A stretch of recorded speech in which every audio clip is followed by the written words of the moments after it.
तर आगमनाची चाहूल देत आहेत आणि आश्रमाच्या सभोवताली वावरणार हे मृग ही हरणाची पाडसं वारंवार या दक्षिण दिशेकडे तोंड करून मिळेल. अर्थात ज्याच दिशेला मार्गक्रमण करणार काहीतरी अघटित घडलंय हेच खरंय.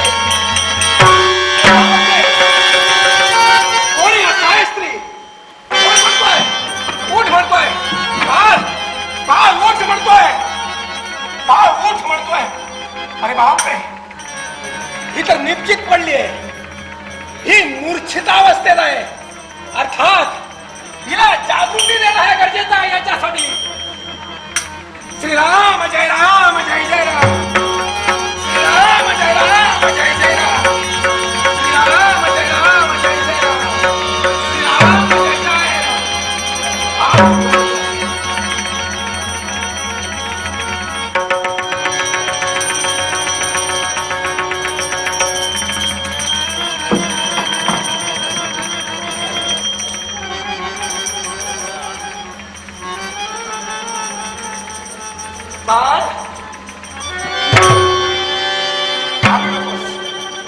घाबरू नकोस. अगं मी कुणी लुटारू नाही. मी कुणी दरोडेखोर नव्हे. मी कुणी पांथस्त आहे. एक लक्षात ठेव. या देहाला महर्षी वाल्मिकी असं म्हणतात. होय त्यांचं नाव मी ऐकलं. त्यांच्या नावाची ख्याती मी ऐकली. तेच वाल्मिकी बाळ उठ म्हणतोय. पण सांगा उठ. तुम्ही मला का श्रोतेवर आणलं? मला जगायची इच्छा नाही हो. जगून तरी काय करू मी? कुठं जाऊ? श्रीराम जय राम जय जय राम. बाळ बाळ तुझ्या मुखावाटे निघणारे हे शब्दांचे पारिजात ऐकले आणि मन विषिन्न झालंय. बाळ ओळखतोय का मी तुला? ओळखतोय का मी तुला? तुम्ही ओळखलं? हाय बाळ अगं तू कुणी सामान्य आहेस. अगं मिथिलाधिपती राजकर्ता राजा जनक याची एकुलती एक कन्या भूमी कन्या सीता आहे. बाळ हे खरं आहे ना? हा मान खरं आहे. पण आज माझ्या दुर्भाग्याचा दिवस घडला. माझ्या आशा सगळ्या मावळल्या. जगण्याची इच्छा नाही. अगदी मन अधीर झाले होते. सगळी स्वप्न उराशी बाळगून मी इथपर्यंत आले. पण एवढ्या क्षणात ते मातीमोल होतील असं वाटलं नव्हतं. बाळा दैवाला दोष देतेस आणि यावेळी तुझ्या दैवाला दोष देऊन या ठिकाणी अधोअधो करून धरणीकडे पाहून रुदन करतेस. तर बाळ थांब म्हणतोय. कारण तेस तू याचं कारणच असं. आजपर्यंत एक निष्ठतेनं या प्रभू रामचंद्रांची मी सेवा केली, भक्ती केली. त्यास माझ्या सौभाग्य धनेने या जानकीचा त्याग केला. जानकी काय म्हणतेस? प्रभू रामचंद्राने तुझा त्याग केलेला आहे. लोकनिंदेपायी जननिंदेपायी प्रभू रामचंद्राने तुझा त्याग केला आणि म्हणून तू रुदन करतेस. बाळ घाबरू नकोस. अगं या विश्वात जे अटळ असतं ते केव्हाही टळत नाही. एक लक्षात ठेव. म्हणूनच म्हणतोय आज तू रुदन करतेस याला कारण तुला कुणाचा आधार नाही. जगण्याची इच्छा नाही. नाही चला चला तुम्ही.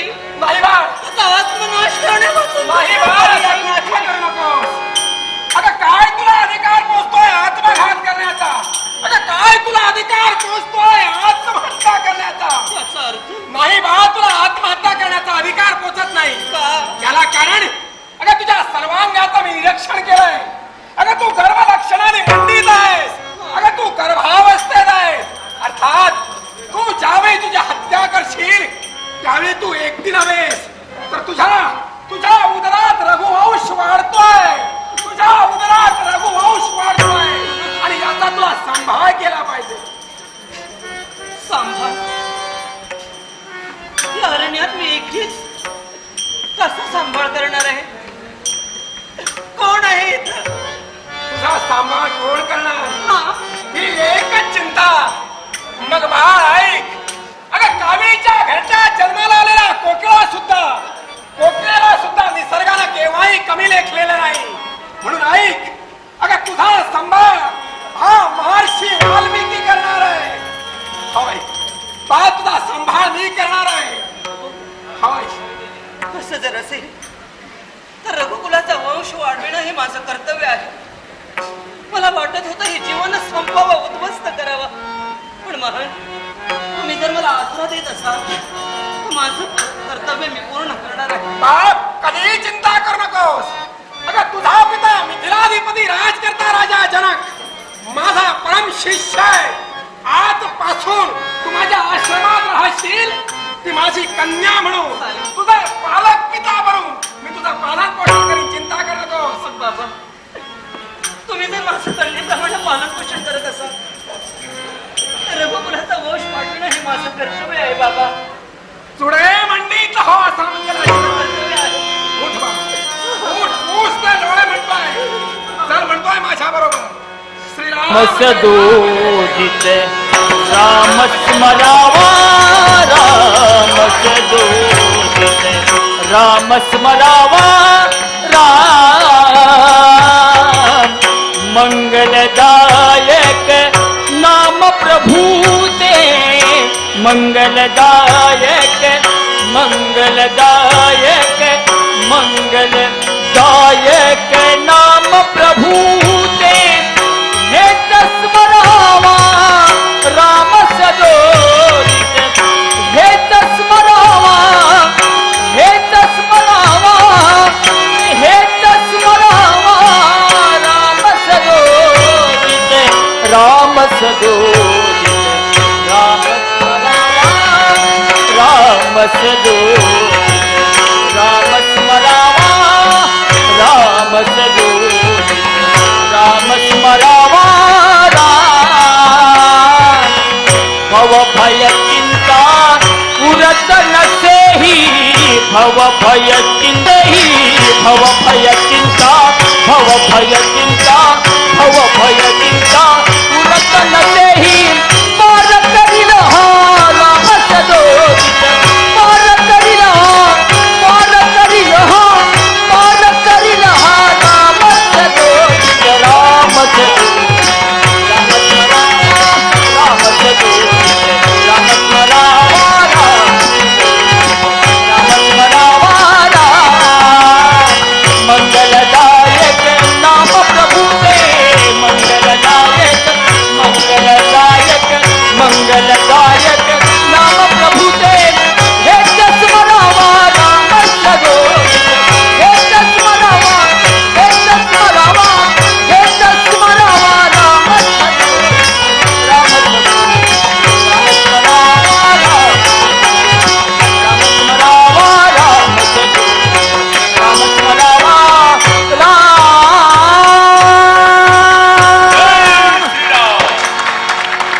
जय श्रीराम. खरंच मनाला समाधान वाटतं, कारण त्या प्रभूच्या रामस्मरणातच माझं सर्व जीवन आहे. एवढंच कशाला, चैत्र शुद्ध पौर्णिमे दिवशी माझा जन्म झाला. ज्यावेळी माझा जन्म झाला त्याच वेळी माझी मातृपितृ देवता आनंदाने आनंदमय झाली. एवढंच कशाला, तर मला लहानाचा मोठा केला. या विश्वाचं कृतज्ञान मला प्राप्त होतच होत. पण एके दिवशी या मारुतीला भूक लागली. भुकेचा जीव माझा कासावीस झाला आणि भुकेचं तर शांतमान झालं पाहिजे याच्यासाठी मी माझ्या मातेजवळ काहीतरी मागितलं. माझ्या भुकेचं शांतमान मला माते करायचं आहे. त्याच वेळी माझ्या मातेनं मला म्हटलं, हे मारुती, तुझ्या भुकेचं तुला शांतमान करायचं आहे, पण आता हे तुझ्या भुकेचं शांतमान मी तर करू शकत नाही. मागचा पुढचा विचार न करता सर्व वृक्षांवर मी देहाणी केली. सर्व वृक्षांवर पाहिला, पण परिपक्व झालेलं फळ एकाही वृक्षावर नव्हतं. सहजच माझी नजर उंच आकाशाजवळ गेली. त्या दिशेनं पाहिलं तर एक परिपक्व झालेलं फळ मला दिसू लागलं. अज्ञान होतो मी, या विश्वाचं पूर्ण ज्ञान मला प्राप्त नव्हतं. ते परिपक्व झालेलं फळ नसून तो एक खरा मोठा सूर्य आहे. लहान असल्या कारणानं मागचा पुढचा विचार न करता झेप घेतली, उड्डाण केलं त्या सूर्यापर्यंत. सूर्याच्या दिशेनं वेगवेगानं मी जात होतो. जस जसं त्या सूर्याच्या दिशेनं जात होतो तस तसा जठराग्नी तप्त होत होता. हे पाहिलं ते राहून माझा मार्ग रोखला. मी त्याला समजावणीच्या शब्दानं सांगितलं, पण तो ऐकला नाही. त्यासाठी माझा खंडराचा संघर्ष झाला. त्याच संघर्षात या मारुतीने एका राखेच्या ठोकरी जाऊला दूर केलं. मागचा पुढचा विचार न करता पुन्हा त्या फळाजवळ जाऊ लागलो. ते फळ मी माझ्या दोन्ही हातात अलगत घेतले. ते मी भक्षण करणार. तोच माझ्या दिशेनं काहीतरी आलं आणि त्याचा आघात माझ्या हनुवटीवर जाऊ मूर्छित पडलो. वेगा वेगाला तरी कोसळणार तोच माझी पितृदेवता म्हणजे पवने. यांनी हे सर्व काही पाहिलं. स्वतःच्या दोन्ही अलगद हातात मला झेलिलं. एका वेळेच्या ठिकाणी या मारुतीला घेऊन गेले. त्यांनी माझ्या सर्वांगाचं निरीक्षण केलं. त्यांच्या ध्यानी आलं, हा आघात जो झालाय तो वज्राचा आघात आहे आणि वज्र कुणाचा असेल तर देवेंद्राचं. हे ज्यावेळी पवनदेवांना समजलं त्याचवेळी स्वतःच कार्य त्यांनी स्थगित केलं. साऱ्या विश्वात हाकार माजू लागला. सारे देवता ब्रह्मदेवांपाशी गेले. ब्रह्मदेवानी सर्व वृत्तांत जाणून घेतला आणि त्या गुहेपाशी ब्रह्मदेवता आणि सारे देवता आले. माझ्या पिताजींना विनंती केली. पिताजींनी विनंती मान्य केली, पण माझा पुत्र मारुती जिवंत व्हायला हवा. ब्रह्मदेवाने मला जिवंत केले. एवढंच कशाला, तर ज्या इंद्रानं वज्र मारिलं त्याचा आघात माझ्या हनुवटीवर झाला. त्या वज्राला आणि हनुवटीला काही ना काहीतरी महत्व राहिलं पाहिजे. म्हणूनच ब्रह्मदेवानं माझं नाव वज्रदेही हनुमान असं ठेवलं. त्या दिनापासून या साऱ्या विश्वाच्या ठिकाणी मला वज्रदेही हनुमान म्हणून ओळखतात. एवढंच कशाला, तर मी माझ्या मातेला प्रश्न केला, माते सांग, या विश्वाच्या ठिकाणी प्रत्येक मनुष्य प्राण्याला गुरु आहे, देव आहे, स्वामी आहे. मग माझा गुरु कोण, माझा देव कोण, माझा स्वामी कोण? त्याच वेळी माझ्या मातेनं मला म्हटलं, बर, जो कुणी तुझा यज्ञोपवीत आणि गुप्त गोपीन ओळखेल तो तुझा देव असेल, तो तुझा गुरु असेल, तो तुझा स्वामी असेल. ते मी माझ्या मनाशी एके दिवशी पंपा सरोवराच्या ठिकाणी एका भल्या मोठ्या वृक्षावर मी बसलो असताना त्या वृक्षाच्या बुंद्याजवळ माझी सहज नजर गेली. वृक्षाच्या बुंद्याजवळ मी पाहिलं तर दोन ऋषिकुमार मला दिसले. थोडी माकड चेष्टा करावी म्हणून एक एक फांदी मी त्यांच्यावर टाकत होतो, पण जागृत असलेला ऋषिकुमार निद्रिस्त असलेल्या ऋषिकुमारावर एकही फांदी पडू देत नव्हता. माझा क्रोधानावर झाला.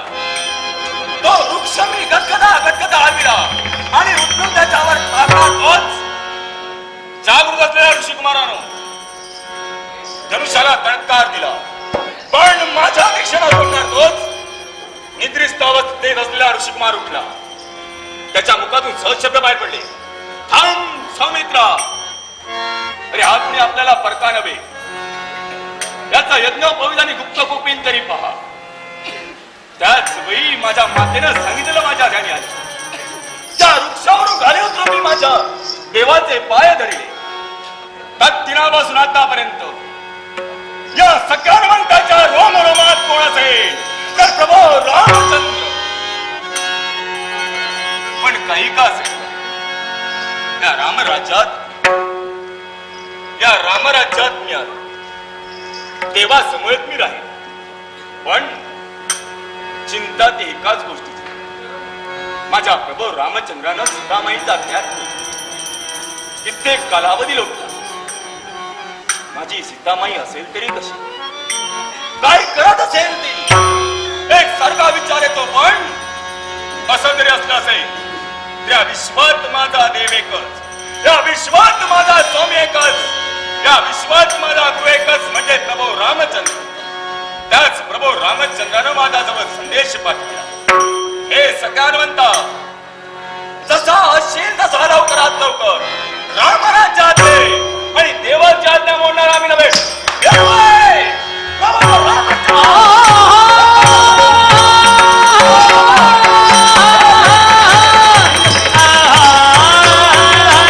स्वतःच्या कर्तव्यात निमग्न असताना एकाएकी या दरबारात मला बोलावण्यात आलं, याच्या मुळाशी कारण जरूर सांगेन, पण अजूनही यावेळी मार्गप्रतीक्षा करता असतंय ज्याला प्रत्येकाला सांगितलं आता तदनुसार ते येतील. मग माझ्या प्रतीक्षा करणं हे रास्त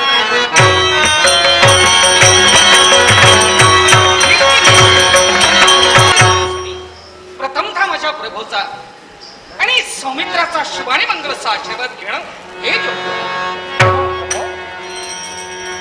सौमित्र घ्या तुम्हा दोघांचाही शुभाने मंगलचा आशीर्वाद देऊन माझी काय आपण पुरीत करा म्हणजे सेवा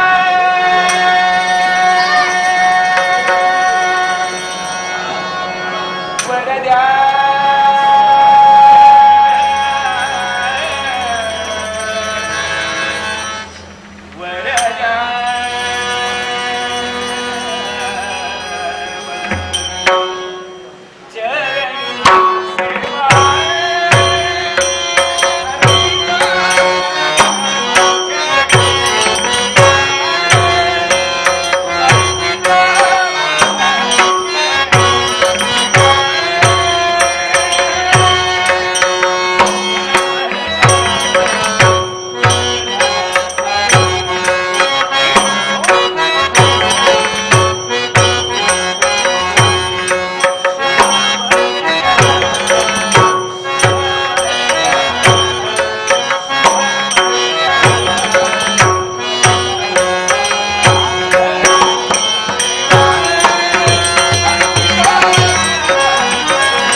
सौमित्र तुम्हा दोघांचाही आशीर्वाद जोपर्यंत माझ्या पाठीशी आहे तोपर्यंत खरोखरच मलाही अत्यानंद होणार आहे. पण तुमच्या देवाचं मी निरीक्षण करते.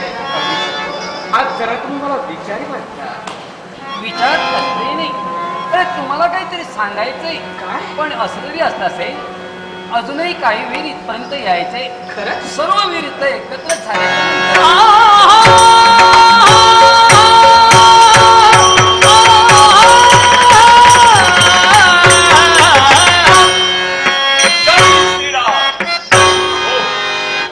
नतमस्तक होतोय तुला. नमो नमा नमो नमा नमो नमो नमः नमो अरे यावेळी तुम्ही सर्वस्व एकत्र झाला. बरोबर. यावेळी मला काहीतरी सांगायचंय ना असं असताना तुम्ही आतुरतेनं पाहता. मग प्रभू विलंब का? अरे यावेळी या सर्वस्व घराण्याचे सर्वस्व गुरुगुरु कोण असतील तर वशिष्ठ महामुनी. हृदय आणि या वशिष्ठ महामुनीच्या मुखात निघणारे शब्द असे कोणते? मी त्यांच्या जवळ असताना माझी समस्या निर्माण केली. त्यावेळी त्यांच्या मुखातून शब्द निघाले, हे राजाराम याच्यापुढे तुला दिवाना जर काही करायचं असेल तर अश्वमेध कर. आणि तो अश्वमेध करण्याचं मी ठरविलंय. आणि कशासाठी असेल? अरे बरं असो वाईट असो काही असू दे, ज्यानं किती ज्यानं चौर्यकर्म केलं ते सर्वस्व ब्रह्म. आणि असं असताना त्या ब्राह्मण कुलाचा शेवट माझ्याकडे चालाय. आणि म्हणून याच्यासाठी हा अश्वमेध करावा. आणि तो अश्वमेध करण्यासाठी पृथ्वी दिग्विजयासाठी आपण अश्व सोडावा. आणि त्या अश्वाची जबाबदारी तुम्हा सर्वांवर मला संपवायची. आणि सर्व या सर्व जगभरात मला सर्व प्रभू वचनाच्या परिपूर्ततेसाठी अरे ज्यावेळी तू 14 वर्षाचा बनलास तूच नव्हे तर माझा सौमित्र सीतामाई आणि तुझ्यानी पोहिला. पण नंदीग्रामी तुझ्याने माझी ग्रंथिका झाली. आणि या तमाम अयोध्येच्या पुण्यवंत भूमीत प्रत्येक प्राणीनं त्रासला आज तू राजाराम या नावानं दिसते. अगदी खरं. मग प्रभो, अरे जया तुझ्या भरतानं शेवटी सार सर्वस्वाचा त्याग केला आणि तुझ्या शोधार्थ बळबळीत तुम्ही सुद्धा आलो. असं असताना अरे तुझ्यासाठी मी काही वाटेल ते करेन. सांग प्रभो, हे या तुझ्या भक्तांना असं काय करावं आणि ते मी तुला द्यावं. अरे जगाला आगळवेगळं करून दाखवणारा माझा बंधू कोण असेल तर तो एक ज्याच्या पादुकाच्या शासनावर ठेवला आणि या सर्व राज्याची तू सेवा करण्यासाठी प्रभो, 14 वर्ष तू वनवास भोगला. पण तुझ्या पायी असणाऱ्या पादुका त्यांचं पूजन मी तंतोतंत केलं आहे. आणि म्हणूनच तेच माझा श्रेय म्हणून आज तू अयोध्येच्या पुण्यवंत भूमीत राजराम म्हणून दिसते. अगदी सत्य. मग सांगतो अरे अश्वमेध यावेळी हा अश्वमेध करत असताना यज्ञ कंकण मारून मी सर्वस्व माझ्या जीवनात ते सर्वस्व मी काम पार पडणार. पण अश्वच्या दिशेनं जाईल त्याचे सर्वस्व रक्षणार्थ जाण्याची जबाबदारी तुम्हाला सर्वांना जबी अयोध्येतील जनतेच्या सुखासाठी तुम्ही प्रत्येक क्षणोक्षणी निर्णय घेतला तो कधी अयोग्य नाही. आणि हा जर पृथ्वी देवीचे म्हणजे हा तो यज्ञ तुम्हाला करण्याची इच्छा निर्माण झाली आहे आणि ही जर जबाबदारी आम्हावर देत असेल, निघालो आम्ही. ही जबाबदारी पूर्ण करण्यासाठी आम्ही तत्पर हो. यासाठी आपला आशीर्वाद असतो. आम्ही सारे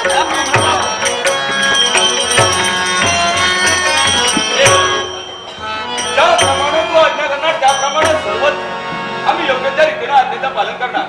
मग जर का तुझी अशी इच्छा असेल त्या अश्वाचं संरक्षण जर का आम्ही करायचं असेल फक्त आशीर्वाद असेल निघाले.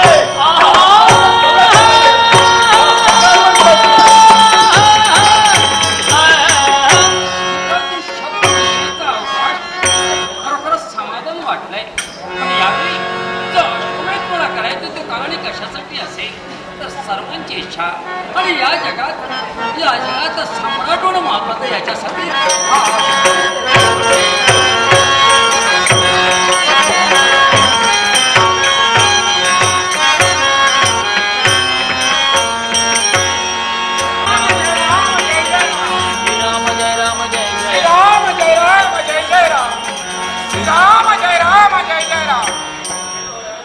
लहान मूल म्हणजे मातीचा गोळा आहे. जसा आकार द्यावा तशी मूर्ती घडते. अर्थात माझ्या जानकीच्या पोटी जन्माला आलेली 2 अपत्य तू शाडी लाव चंद्राच्या कलेनं वाढताय. अर्थात त्यांच्या बाळमुठी मला कुबेराची संपत्ती सापडली आहे.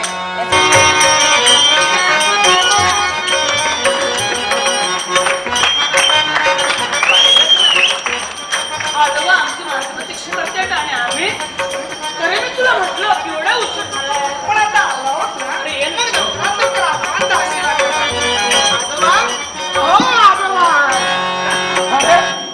आजोबा हा आलात तुम्ही? अरे तुमचीच मार्ग प्रतीक्षा करतोय मी. लक्ष लागले होते ते केवळ आमचे येण्याचं वेळ आपले ना. मग आजोबा तुमचा आशीर्वाद तो आशीर्वाद सदैव आमच्या मागे ठेवा.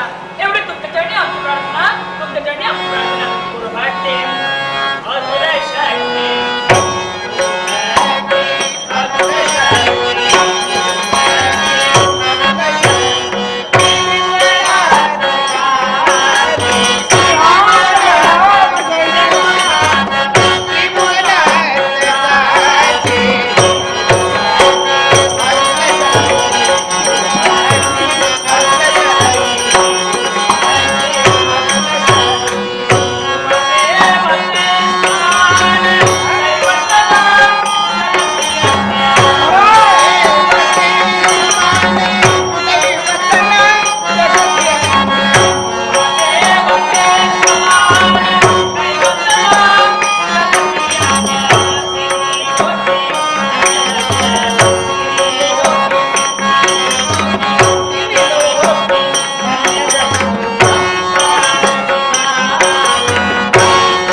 आयुष्यमान होत पण काय रे? प्रबोध निर्मळ नकरी ऐसा गुरु कशाला हवा आणि गुरुपदी निष्ठा नदरी ऐसा शिष्य कशाला हवा. आणि म्हणूनच आम्ही दोघं नात्यानं तुमचे नातू असलो तरी शिष्य खऱ्या अर्थानं आहोत.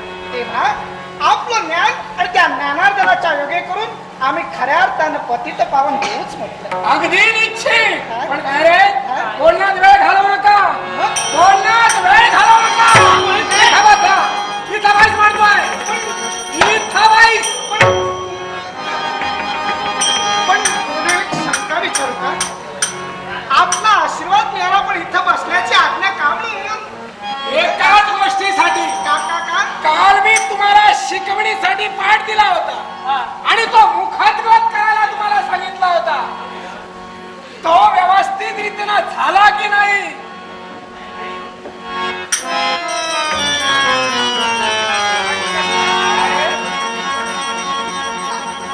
झालंय ना, माझं झालंय. झालाय ना?